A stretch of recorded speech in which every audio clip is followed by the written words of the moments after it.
नाज़रीन, रानीपुर में टाउन अमले के मुलाज़मन मुतालबन की मनता लाइ सरापा एहतजाज पणियल आहिनि। उन हवाले से ॾिसूं था ग़ुलाम शब्बीर जूणे जो जी ही रिपोर्ट।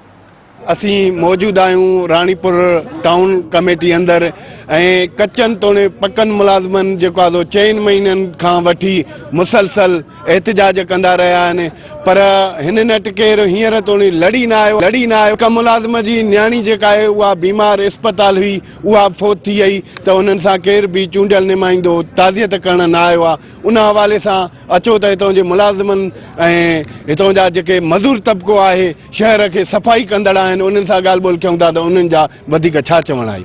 असां हड़ताल ते वेठा आहियूं। असांजी पिनसिन आहे, कचनि मुलाज़िमनि जी पघार आहे, ॿियनि मुलाज़िमनि जूं पघारूं जेके बि आहिनि असांजा मुतालबा न मञा विया। असां ज़ाती न उथंदासीं, मरंदे घड़ीअ ताईं हिते सुता पिया आहियूं। असां हिननि वॾो ज़ुल्म कयो आहे, कोई असांखो पुछणु नथो अचे। असां हिननि वॾो ज़ुल्म कयो आहे, पैसा असांखे नथा ॾियनि, बैंक में पिया अथनि त बि नथा ॾियनि।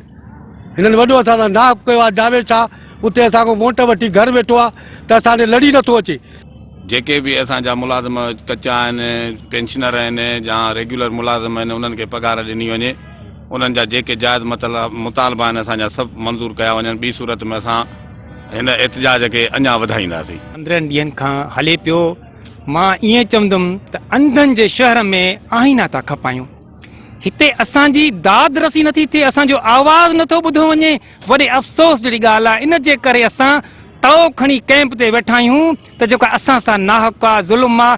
तओ ॻाल्हाए थो, तओ जेका तव्हांखे ॿुधाए थो त रानीपुर जा माण्हू छा था चाहिनि, छा था घुरनि। हींअर असांजो मुतालबो इहो आहे, रिटायरमेंट मुलाज़िमनि, हाज़िर सरद मुलाज़िमनि, कच्चनि मुलाज़िमनि के पघारूं ॾिनियूं वञनि ऐं शहर मां फौरी तौर ते सफ़ाई कराई वञे। चूंडियल नुमाइंदा ख़ामोश तमाशे बणियल आहिनि। शहरी बि इहो चुपचाप में तमाशो ॾिसी रहिया आहिनि। असां आला इख़्तियारनि खां जेको मुतालबो कयो हो त ही नाल AC ऐं टाउन अफ़सर हटायो, उन्हनि असांजो इहो मुतालबो मञियो आहे ऐं AC कोटडीजीअ खे अब्बासी साहब खे हिते एडमिनिस्ट्रेटर मुक़ररु कयो आहे।